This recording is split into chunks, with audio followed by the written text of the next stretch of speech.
So just a little bit of background. I'm general counsel of the crypto fund. I've been at Andreessen for about 3 years now.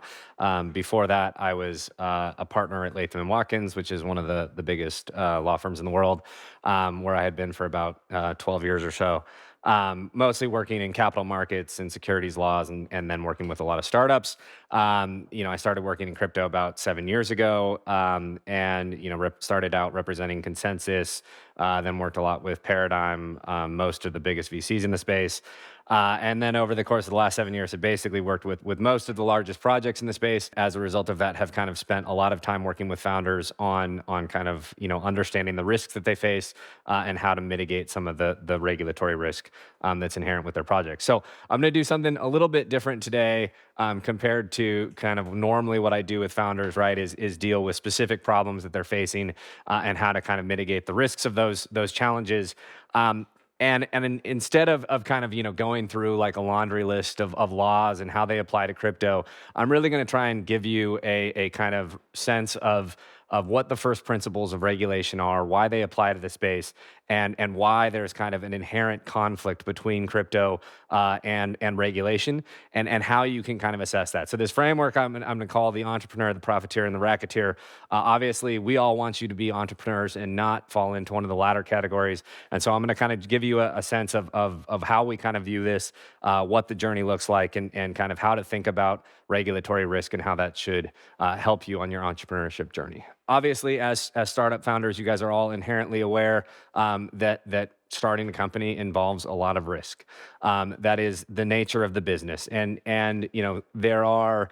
I think a lot of people's misconception of lawyers would be, okay, well, the lawyers are just going to tell me to take no risk, and that's not the case. That it is inherent in your role as a startup founder that you're going to need to take risk. In fact, one of the most critical roles that you play, right, is going to be making decisions about risk and what risk your company is taking on and what risk it's mitigating. So as a result of that, right, it is foundational, right, for you to be able to understand the risks and what they are, and how they apply to your business. Now, a lot of founders, particularly in other industries, right, will outsource, delegate kind of that risk management decision, right? They'll say, okay, well, whatever, we have regulatory risk over here. I'll hire a lawyer and they'll deal with it. But that is not a very good approach in crypto for a couple reasons. Mainly, right, the risks are everywhere in crypto, and they're fairly unique to the industry, right? There are obviously a lot of lawyers in the space. There's a lot of experts in the space, but very few people have expertise across kind of every vertical that your business is facing, right? All of the challenges that your business is facing, and all of the risks that entails. And that is fundamentally very difficult to then deal with, right? Because if you're outsourcing your risk decision making to a lawyer who only understands the legal risk, right, then how do you weigh their assessment of that risk versus the risk to your business, right? And there's correlation between these risks. So for instance, right, decentralization can somewhat lower your regulatory risk, but at the same time, it increases your operational risk. So how are you going to make judgment calls when you have people that have no idea what kind of the actual kind of difficulties that your business is facing, right? And how do you actually kind of assess the proper risks? So what I would say is that, like, as founders, like, one of the most important things that you can possibly do, right, is really have a good sense of where the risk is, what are the kind of core, like, fundamental principles behind those risks, so that you can actually make good assessments when you're making these decisions. That does not necessitate that you become an expert in every single legal matter. I'm not going to give you guys a legal textbook to go home with and read. And I've done a lot of other presentations that dive into like specific areas of risk within the space. But if you just understand a couple of core principles as it applies to regulation, right, and that's what I'll try to do today, it should help you understand really kind of like what it is, and where the real risk, what is the tangible kind of risk associated with various activities that are engaged in this space. So the general core principle, right, is blockchains are disrupting regulatory frameworks, right? Because regulatory frameworks inherently seek to regulate intermediaries, right? Humans are not very good, right, with trusting, like, cannot be trusted by other humans. At the end of the day, most regulatory frameworks are seeking to basically prevent humans from taking advantage of other humans, right? So whenever you have humans acting as intermediaries, right, there is often regulation that applies to that.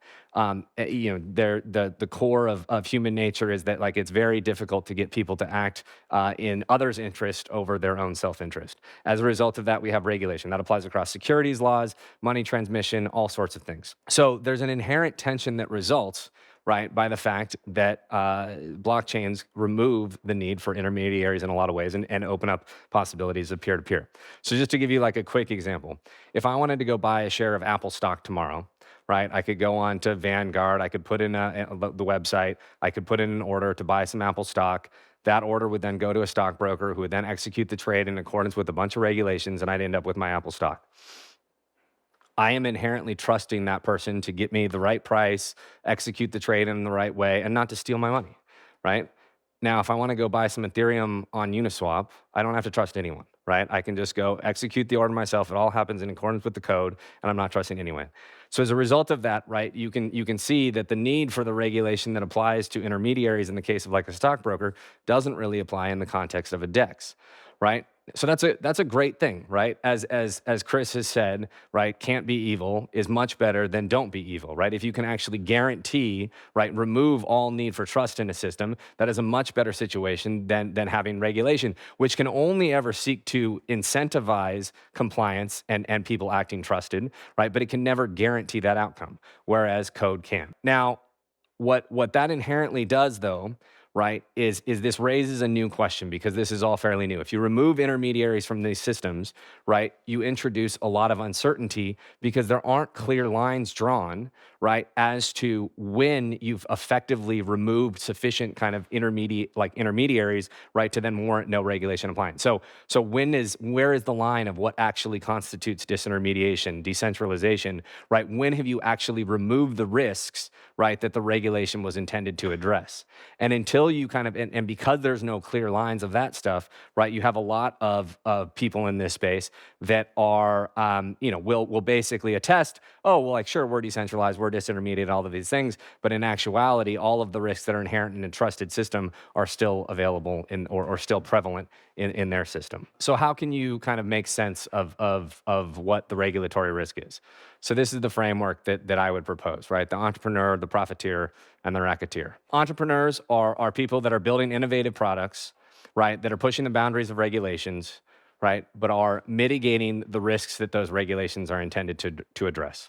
Okay, so at the end of the day, you are not necessarily or are somewhat coming into conflict with regulation, but you are not exposing users to the same risks that those regulations were intended to address. Profiteers, on the other hand, right, are building innovative products that are taking shortcuts, right, to exploit the uncertainty that I was just talking about, right? So it's still exposing users to the same risks, right, but using the fog of war of this new paradigm, right, to basically take advantage of users, take shortcuts, and make profits. And then racketeers are just people that are blatantly violating the law and are just taking advantage of the fact that there's so much uncertainty and so many actors that are involved in the space that they're just hoping to get away with it. Obviously, the profiteer and the racketeer are people that we are not particularly fond of. Okay, so 3 truths here. Regulatory uncertainty helps profiteers and racketeers operate, right? If you have this fog of war where, okay, it's not clear where the lines are, right, then people are going to take shortcuts because ultimately mitigating risks to users, right, is a cost on building your company, right? If decentralization is a massive cost, removing all intermediaries, like actually building systems that don't require, a multi-sig that is controlled by an individual, right? All of these things, building in more and more protections for users ultimately is costly. And as a result of that, if you don't have to do that, if you can take shortcuts, it's easier to build your business.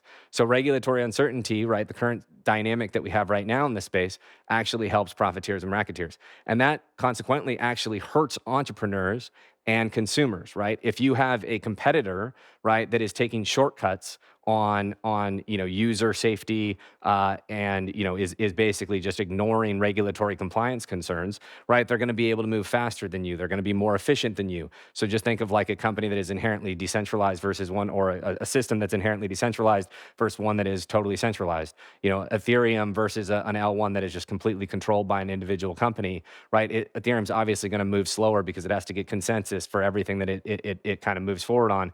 And as a result of that, right, you have this really unlevel playing field that actually favors the profiteers and the racketeers over the entrepreneurs. And then as a result of that, right, because they're taking shortcuts to move quickly, ultimately that exposes users to more risk. So fundamentally, right, being an entrepreneur is hard, while being a profiteer or racketeer is a lot easier. And that paradigm is very difficult, and is one of the reasons why we see a lot of harm in this space materialize. Now, I would say that most people that come into this space, most people that are building in this space, like to charitably view themselves as being entrepreneurs, right? There's very few founders that I've met over the course of my time in this space that deliberately were coming into the space just to try and exploit loopholes to make as much money as possible over as short a time as possible. But it's very important that you actually stick to the principles of what it means to be an entrepreneur versus a profiteer or racketeer, right? Because there is a lack of clarity, right? And it's very easy to talk yourself into the idea, right? Particularly when you're competing against people that are taking shortcuts, that maybe taking those shortcuts is not that big of a deal. Another kind of area where this kind of stems up, right, is that like because of the nature of this industry and its constant coming into conflict with governments and regulations, right? People kind of view it all as just being the same thing, and like, okay, well, everyone is kind of pushing the limits on this stuff, and that's just like fundamentally not true. What it comes down to, right, is really sticking to the principle: are you mitigating the risks that regulation was intended to address, or are you just running roughshod over everything? Another kind of core principle here, right, is that a lot of people view the nature of crypto as being kind of very anti-government and about like promoting freedom, and that's totally fine. And as an ideological perspective, that's a valuable one, right? But a lot of the same people that espouse those views are ones that are profiting directly from the activity that they're then saying that should be legal. So just to give you an idea of that, like if a person that was operating a casino illegally in a given jurisdiction was also espousing that people should have the freedom to gamble, that you kind of lose the fundamental principle, or like that's not a very principled view when you're profiting off of the activity that you're also espousing as like a valuable add to society. So you get a lot of that in this space, and there's a lot of obfuscation as a result of that. So it's very, very important that you're very clear as to where the lines are drawn between these kind of different categories. So here's an example outside of crypto, right? Uber was notoriously came into conflict with a lot of city governments around the world, right? And fundamentally, a lot of that tension. Now they did some bad stuff that was pretty obvious, right? But fundamentally, right, where the tension was with their business was that they were basically allowing kind of violations of cab licensing laws in various cities that they were entering into, and those laws were intended to those laws were intended to be good, right? They were intended to protect consumers and ensure fair pricing, right? But as a result of that, so there's a lot of tension because all of a sudden Uber comes in, they have non-licensed cabs. But fundamentally, right, what Uber was able to achieve, right, was mitigating the same risks that regulation was intended to address, right? They were vetting drivers, they're geo-tracking where the cars are, right, and they're ensuring pricing across all of the vehicles. So Uber was able, right, to basically address the concerns that regulations were intended to address, right? And as a result of that, you can argue, right, that their conflict, they're pushing the boundaries of the regulations that they were coming into conflict with was very justifiable and was principled. So this is kind of the journey that you want your company to take, right, as opposed to the alternative. And I'll get into more now what we see in kind of this space. So For centralized exchanges, there is a litany of regulatory compliance measures that they have to engage in, right? They're subject to money transmission laws. They're subject to KYC, anti-money laundering regulations. They're subject to securities laws. They have to deal with sanctions. They have to deal with user privacy, and they have a lot of tax reporting and compliance obligations. So this is incredibly costly, right? And as a result of that, building a centralized exchange is probably one of the more complex projects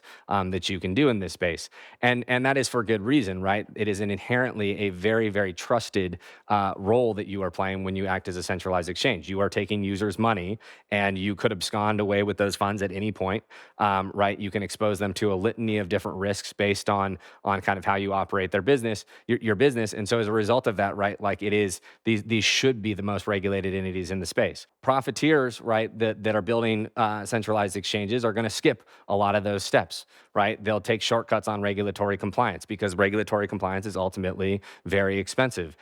So if you wanted to maximize your profits over a short period of time, right, you would build a centralized exchange, pretend that you were engaged in all of this regulatory compliance, not actually do any of it, and then cash out as quickly as possible. And then racketeers, right, are going to just ignore the law and wherever it's inconvenient to comply.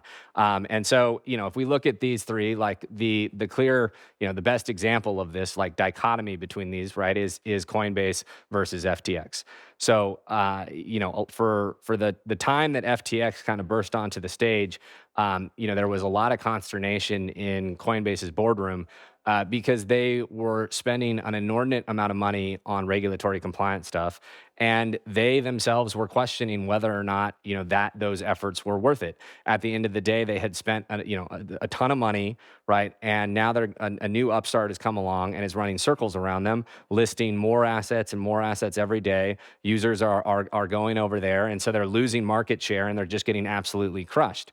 And so this kind of the dichotomy between the racketeer and the entrepreneur in this context, right, puts a lot of pressure on the entrepreneur to evaluate whether or not they should continue to be regulatory compliant, right, or if they need to actually like stop some of those measures to compete with the racketeer. Now, obviously, we all know how FTX ended up, but it's kind of crazy, right, that same dynamic applies at the biggest companies in the space, right? But it also applies at startups that are just your size, right? You are going to inevitably, if you are doing something successful in this space, there are going to be people that copy it, and then those people will take shortcuts. And as a result of that, you have to have very strong conviction in what you're doing to stick to what you're doing, right? And not kind of fall prey to the idea that like, okay, well maybe I can take shortcuts here to better compete. So on blockchain networks and smart contract protocols, right? The key here is that these systems, right, can inherently, like if they are decentralized, right, can reduce trust. And as a result of that, right, if you have your money on Ethereum, right, there is next to no chance that you are going to lose those funds. Right. And so, but that kind of level of decentralization that Ethereum has achieved has obviously been very hard fought for and won over a very long period of time. And it's very easy to kind of fake that decentralization. There are any number of protocols, right, that will come out and will, pretend that they are decentralized when they in fact are not. Some common ways that they do that, right, is they'll have permission validators. So essentially the core team controls the validator set that is running the operation. Or they'll have captured on-chain governance, right, that they can control. Or if it's a smart contract protocol, they have, they maintain unilateral ability to upgrade the smart contracts, which allows you to then kind of take any funds that have been deployed to it. Or they have centralized off-chain governance. So there's a whole bunch of different ways that people can structure their protocols that would enable them essentially to steal user funds, right? And it's very hard for users to assess the validity of like how decentralized something is, how disintermediated it is. And as a result of that, right, there's a lot of gray area here where projects can capitalize on that uncertainty to expose users to risk. And again, not all of this isn't ever like none of this has to be nefarious, right? But at the end of the day, if you're designing systems that are exposing users to the same risks that regulations are intended to address, it's much harder to take a principled view that those regulations shouldn't apply to you, right? Yes, it's a new technology, but if it's the same type of activities, financial transactions, the same risk supply, intermediaries that are trusted, then it's hard to argue that the same regulations shouldn't apply. So then you have Racketeers where it's just you have completely centralized control, and user funds are significantly at risk. Okay, so token design and launch. Another way to think about intermediaries, right? Like one way to think about an intermediary is, okay, like a stockbroker, you hand them the money, they're going to go out and execute a transaction for you. On the securities law side of things, with respect to like individual tokens, right? Another way to think about an intermediary is like the company that you're investing in, right? If you go buy a share of Apple stock, right, you can think of the board of Apple the company, as the intermediary with respect to that transaction, because you're inherently trusting them, right, to deliver a return on your investment. That's kind of why securities laws apply to companies that are selling shares to the general public, right?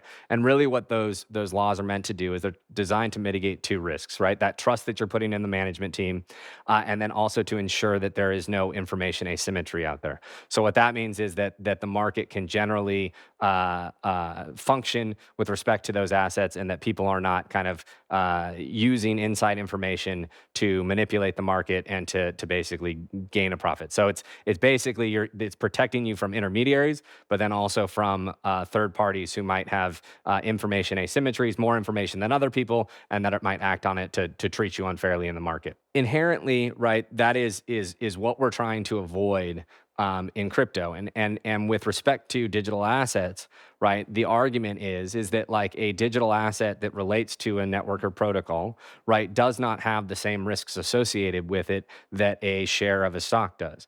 And the reason that is the case, right, is because of decentralization, because you can eliminate reliance on managerial efforts, and you can reduce the potential for information asymmetries, right, with respect to digital assets, because all the information is on chain, right? And if a network is technically, is actually decentralized, right, then there is no kind of centralized team that you're dependent on to drive the value of that asset. Now, obviously, that takes a lot of time, and you have to build a product that actually works to get there. But there's a huge departure from that isn't possible in the world of equity, right? But it is possible with respect to digital assets. So to just give you like a quick example there, right? Imagine that every transaction that happened in the App Store was paid for on chain using USDC, and say Apple said, okay, I'm going to take all 5% of revenues that come through the App Store, we're going to deposit into a smart contract, and we're going to tokenize ownership of that smart contract, and so you can buy Apple Coin, and that gives you a right to that revenue. Now that token would be a security, right? Because at the end of the day, what you're inherently reliant on is Apple to continue operating the App Store, to continue propagating, iPhones, iPads, and the entire ecosystem on which people are then accessing the App Store, right? So the value of that Apple coin is going to be entirely dependent on Apple's ongoing efforts. Obviously, the efforts of developers that are building in the App Store, but the App Store is a centralized, marketplace. Apple could shut down the thing tomorrow, right? And Apple coin would go to zero. So that fundamentally does not work. Now compare that to Ethereum, where yes, you have the Ethereum Foundation out there, but really there is no one person, there is no one entity out there that could essentially change the value of Ethereum the same way that Apple would be able to. And that's why we kind of argue for a difference in the treatment of Ethereum versus something like Apple Coin. So it's inherent, right, and incumbent upon people that are going about trying to kind of approach token design and launch, right, to kind of reduce the risks that are similarly associated with equity. Now, a lot of people in the space naturally kind of think about tokens as equity, because that's kind of the world that everyone like knows, and it's the most skeuomorphic kind of use case. But at the end of the day, there are various things that you can do to reduce those risks, to reduce the information asymmetries, and to reduce reliance on managerial efforts. There's a whole nother presentation that I give around kind of token launch strategies, where we talk about kind of the means to basically reduce your risk under securities laws. So how do you reduce the information asymmetry risk, the managerial efforts risk? How do you launch in a way that kind of reduces your overall exposure in the US? So there's just a whole bunch of stuff that you can do here to mitigate risk.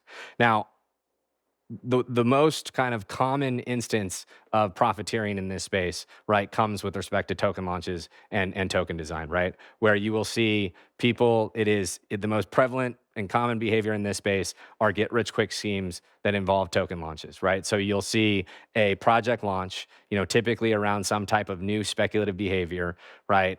They'll then fuel speculative interest as people are coming in and enjoying this new type of gambling, right? They'll then launch a token to pour lighter fluid on the system, and then they'll cash out by selling their tokens before kind of the speculative bubble pops around the activity that they right? They don't even bother with decentralization. The entire thing is hyped by them. And they really just treat tokens as an analog for equity in that case, right? They're basically saying, get into this system, and then they dump before the thing pops. This is incredibly damaging to the space. It happens so regularly. It results in in the hundreds and thousands of tokens that are totally worthless, and are just basically dead. But at the end of the day, this is one of the pathways that you're going to have to contend with, because projects, the second that there's any successful pathway for a new type of technology in this space, someone invariably copies it and then adds a speculative interest to it to try and attract users, and then launches a token and leaves. And then the Racketeer side of this, right, really is kind of fraudulent behavior,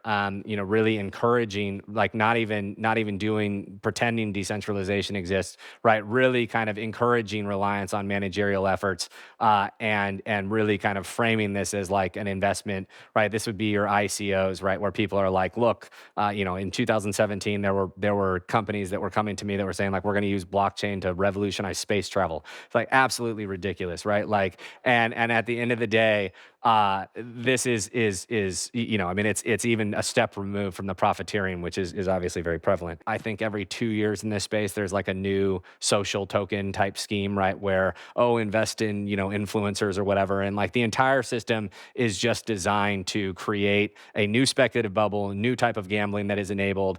And then they tokenize it, and then the thing dies because people realize that this is not very fun, and the interest of the gambling goes away. So like, again, I think these things are hugely damaging for the space, and are things that we would really want all of our entrepreneurs to move away from. But you can see how they're just fundamentally unprincipled. They expose users to all of the risks that equity have, right, without mitigating any of them. And it's very difficult in that kind of context to argue, right, that there should be a different treatment for those assets as compared to equity. So then, derivatives and futures products. So on this side of things, right, where regulation is kind of targeting intermediaries, really is on kind of the marketplaces themselves, because traditionally, derivatives and futures products were meant to allow kind of people operating within markets to hedge their risk and exposure to commodities. And so what the regulations are designed to do is essentially ensure that kind of these marketplaces are not kind of at risk of going under, right? If you've hedged your exposure properly, then you shouldn't also be subject to the risk of the thing where you're hedging imploding and then you losing all the coverage that you were intended to get. So the derivatives and futures kind of regulations as they apply to the space are very broad and basically restrict any facilitation of kind of this activity. And as a result of that, the regulations are quite punitive, and very restrictive. And so, nevertheless, right, there's still a significant need for this type of stuff. These assets are trading, and there are different types of products in this space, right? There are those that are allowing people to go 100x long on Ethereum, but then there are also the ones that are more measured and trying to allow people to kind of hedge various risks that arise in the space. But fundamentally, then, right, as a result of that, right, it's pretty clear how you can avoid U.S. regulatory scrutiny when you're dealing with these products, and it's pretty important that you kind of go in that direction. So this entails blocking U.S. IP addresses, right? Blocking VPNs, potentially using infrastructure outside of the United States. So this is like servers and things like that, right? And potentially using offshore entities. Now, there are a lot of examples of projects in this space that have skirted the lines around this stuff, right? So there is, because of the stringent restrictions on U.S. access to these types of products, right, there is a big financial opportunity in figuring out a way to enable U.S. persons to access these types of products. But that then fundamentally brings you right in the realm of being a profiteer, in the sense because you are essentially, all you've done is basically circumvent U.S. law to open up a marketplace that isn't legally allowed allowed to exist here. So one of the two most common ways that we've seen this kind of materialize, right, is people will, inherently, if you have a leveraged product, it's not possible to stop that from trading on decentralized exchanges. That's one of the benefits of the space is that, ultimately it's all permissionless and people can do what they want with these assets. But there's the difference between, allowing people to own these assets and do what they want with them, but then also like incentivizing liquidity in pool in indexes, right? There, you're clearly providing a financial incentive for people to deposit the assets into a place where U.S. persons can then access them, which fundamentally kind of undermines the purpose of the regulation. And then another like common pathway here is that we've seen people kind of, not block VPNs. So they put up geo blockers, but then any VPN can kind of easily access them. And then racketeers just allow full access by U.S. persons in violation of law.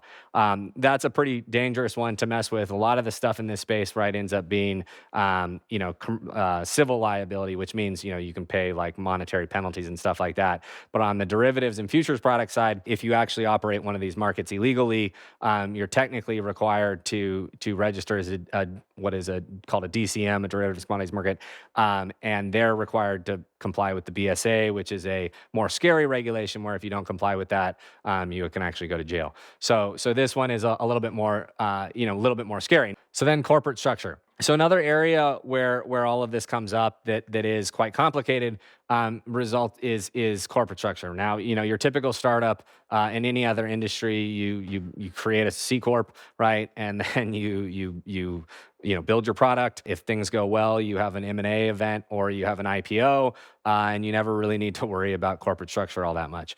Totally different in this space, where the journey of what you do with your corporate structure is something that ends up taking an inordinate amount of time and is constantly evolving, and there's no real clear pathway yet as to what the best options are. But inherently there is a significant amount of risk that can be done, that can be undertaken here, depending on how you deal with your corporate structure. Now, so it's really important, right, to take this problem seriously, because what legal entity you're using, right, can totally change the risk profile, both to you personally, as well as to your shareholders, as well as to token holders. So there are various kind of pathways that people take in this space. As of, I think, let's probably say like 2019, 2020-ish, right? People just kind of launched a token, and that was it. Then people decided that wasn't such a great idea, and so they started using offshore foundations, where basically they would set a foundation up. The foundation would issue the tokens, and then have some kind of lingering kind of control within the ecosystem, but just being tangentially involved. And then now we're starting to kind of work on more structures where there's a new entity form in Wyoming called the DUNA, which is something that we've worked on. We're going to be rolling out a paper soon about how to use it properly. But that's an entity that basically wraps the entire DAO and the decision making that they make, or the decisions that they make, to try and insulate them from legal issues. So just to give you kind of a sense of the challenges here, right? Right now, there are multiple cases in play, class action lawsuits that are suing founders, shareholders, around kind of declines in token price, which is somewhat absurd given that there's no involvement in those individuals with respect to the token price. As a result of that, what you've seen basically is like the second that you launch a token, depending on the structure you use, you can be going from, right now, all of you probably sit in a C Corp where you're actually protected. You have limited liability as a shareholder and as an officer of those companies, right? Whereas once you're a token holder, it's kind of unclear what the structure is, and you can have direct liability. So that's really bad for founders, because if a lot of your wealth is basically going to be held up in these tokens, having those tokens be sitting out and available for people to attack via class action lawsuits just exposes your net worth to a very kind of significant attack vector. So that's why thinking through these structures, how to use them, is very important. Another kind of common issue that has come up is with the foreign foundation structures. People have found it very difficult to give those foundations meaningful substance, because people don't want to move to the Cayman Islands basically to work at a foundation, and as a result of that, right, you often like there are a lot of projects in this space that just kind of use the foundation as a bit of a hand wavy, like, oh, this is decentralized, but really the foundation is just a shell, doesn't really do anything, and all of the kind of continued operations of the ecosystem are done out of the devco. So that's another not great kind of setup, right? Because inherently, what you're then doing is you're building a system that is very centralized, that doesn't really have a pathway to greater decentralization, and doesn't have really any kind of institution that is looking after the credible neutrality of the system. So as a result of that, there's a lot of kind of footfalls that can be had here. There, hopefully, I will say this is probably the area where there's the most uncertainty within the space. But hopefully, over the course of the next 6 months or a year, we should be making some progress there. I've been working on this problem for about 4 years now, and it's not been my favorite. So on the profiteer side, right, there's a lot of taking of shortcuts here, right? This is what I was talking about with respect to the foundation, that is really just all form over substance, doesn't really do anything, doesn't protect the credible neutrality, is really just there to kind of pretend that there is decentralization in place. A lot of areas where I think companies make mistakes in this space is just punting on a lot of governance, a lot of development of their product. So relying on decentralized governance to basically make a lot of decisions in the future, and kind of guide the protocol into the future. Generally, that does not work. Decentralized governance is not very good at making like effective strategic decisions about how to find product market fit. So I wouldn't recommend punting those types of decisions to decentralized governance. And then you have racketeering, where there's just no structuring involved. They just launch the token, YOLO into it, and then dump before the market disappears. So like a really good example on the racketeering side is OkiDAO, right, which is a derivatives trading platform, where they're in their governance forum. They basically talked about, right, hey, if we just decentralize, right, and create a DAO through a token, like then we won't be subject to laws. And like that was a pretty not a very smart thing to put in writing, but then also just not a very good idea to begin with, right? Because like again, if you're not really obviating any of the risks that the laws were intended to address, you're not really going to find yourself magically outside of them just because you used a token to coordinate with people instead of a shares in a company. So again, huge kind of footfalls here, that people engage in, and there's any number of examples of kind of bad ideas that have been used where people, again, use decentralization as kind of like a shield to basically think that it will be harder for the government to come after them, but it doesn't really work. So that's all I've got for you today. I think my kind of final message is essentially like, look, being an entrepreneur is very, very hard. I'm not, would never discount like the journey that you have. And these decisions are very, very difficult. But the core principle that you need to remember, right, is that like, the reason that these regulations apply, right, are because you are you acting in a trusted role where you can remove trust from your systems, right, where you can remove intermediaries, then you have a principled view as to why the regulations shouldn't apply. But that is the core innovation that you're working on, right, is removing trust from these systems. And if you leave trust in these systems, then it really doesn't matter that you're using blockchains versus just centralized databases, right? So I would encourage you, right, do what is hard, not what is easy, and that's it. Thank you, Miles. All right. Thanks all.